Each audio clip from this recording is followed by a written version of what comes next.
le dernier film que j'ai vu au cinéma, c'est La Ola, ou La Vague en français, de Sébastien Lelio. C'est un film chilien, donc c'est inspiré vraiment de faits réels et notamment du mouvement MeToo et de beaucoup d'étudiantes qui en avaient marre de se faire agresser et harceler sexuellement. Voilà, donc c'est la première fois qu'il y a une comédie musicale réalisée par des Chiliens.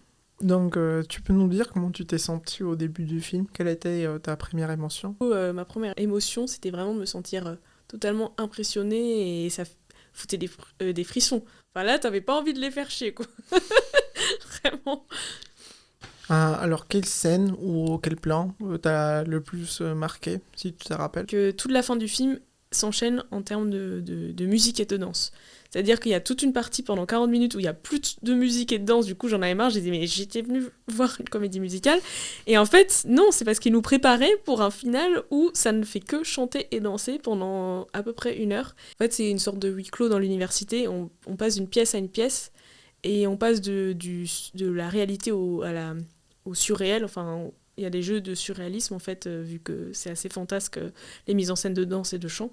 Donc ça, c'était quand même assez virtuose de faire autant de scènes enchaînées et qui racontent une histoire. C'est-à-dire qu'on avance quand même dans la trame du scénario. Ah ouais. Donc là, pour moi, c'était très fort. Et au début, j'étais un peu sceptique en mode, est-ce qu'ils vont pas faire... Ça va pas être trop manichéen, etc. Et pas du tout. Ils ont réussi à mettre en scène la complexité du sujet. Le point faible, c'est tous les moments où il n'y a pas de chant et de danse, où justement ils sont là pour installer l'intrigue. Et justement, on voit qu'il y a eu des effets de montage son pour essayer de créer une ambiance, mais parfois c'est un peu... parfois lourdingue.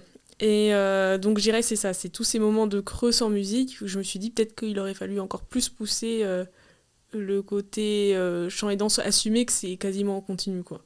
Au lieu de laisser un flottement de 40 minutes qui est peut-être un peu long, où ça se voit qu'on attend. Ou alors peut-être des petites musiques en fond, mais pas du vide. Alors le casting, justement, j'étais impressionnée parce que c'est que des actrices, c'était leur premier film.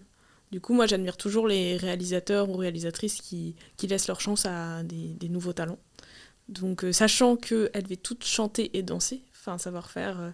et apparemment, justement, elles ont appris à faire ça. Enfin, certaines venaient du chant, d'autres de la danse, d'autres plus du théâtre. Du coup, pendant 2 mois, ils se sont entraînés à danser, chanter, etc.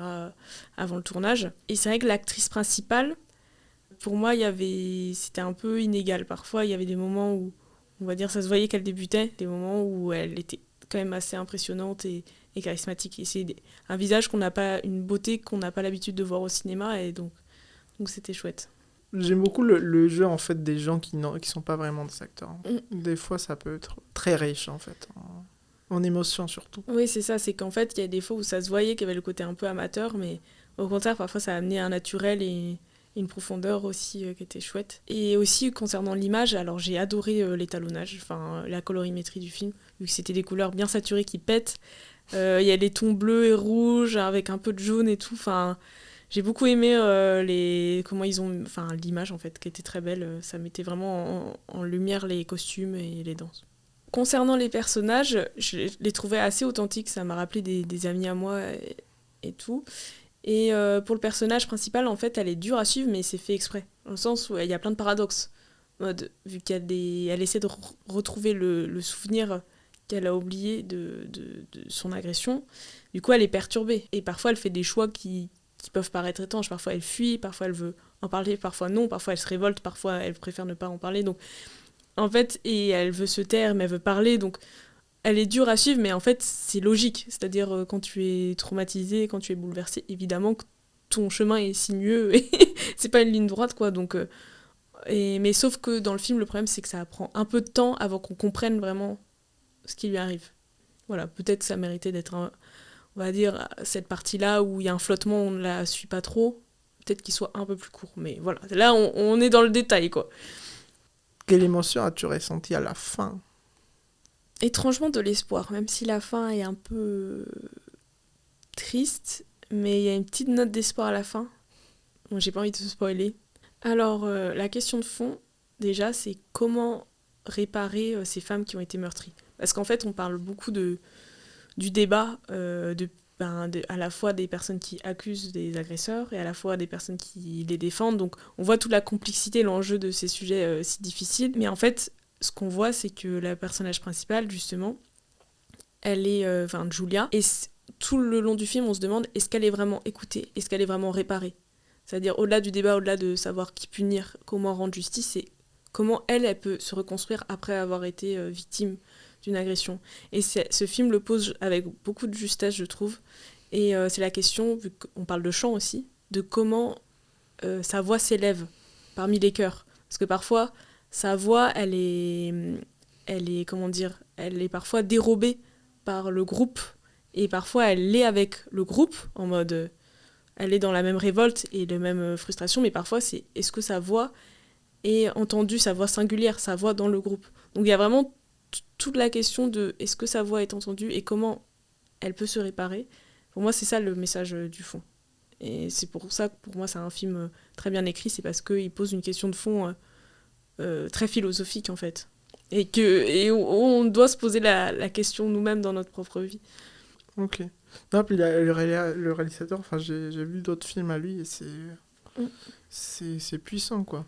C'est toujours intéressant, je trouve, quand un mec fait un film avec ce genre de questionnement. Ouais, c'est vrai que... Mais il pose la question de est-ce que les hommes sont légitimes à parler des femmes et de leurs agressions. Enfin, c'est une question, il y a un côté métaphysique et pour des questions très actuelles. Enfin, là, on est encore là-dedans. Il y a encore des mouvements de révolte au Chili.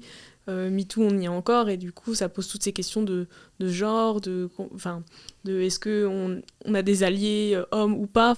Et justement, ce réalisateur, il travaille beaucoup avec les femmes sur des questions liées aux femmes, au féminisme, etc. Et il a tenu à ce que ce soit que des femmes qui l'aident à écrire le scénario. Donc il y a beaucoup de personnes avec qui techniques, les actrices forcément, c'est beaucoup, en grande majorité des femmes. Et voilà, il y a 3 scénaristes femmes. Oui. Ah non, mais enfin, c'est ça. Bah oui, sinon, tu parviens pas, en fait, à réaliser un film comme ça. Et je tiens à dire qu'il y a un caméo avec le réalisateur qui est très drôle, vu que en fait, c'est quand même réalisé par un homme, alors que c'est un film très féministe, donc il y a une petite joke là-dessus, voilà, et qui arrive à point. Ok. Et si ce film était un emoji? Un emoji d'un cœur qui s'enflamme. Voilà, à la fois vers la passion, vers ce qu'on veut, le fait de s'affirmer, mais à la fois un cœur qui a été blessé et qui doit se reconstruire. Donc voilà, un peu cette ambivalence-là. C'est vrai que j'ai jamais senti en fait c'était un emoji plus enfin il y a les deux quoi, il y a le côté passion mais il y a le côté douleur aussi, Ouais, c'est ça. cool. Mais ouais, c'est intéressant. C'est un questionnement quoi, enfin c'est polémique. Et on tient à remercier Pastel Studio de nous accueillir pour tourner ces critiques de films. Merci beaucoup. De rien, ça fait plaisir.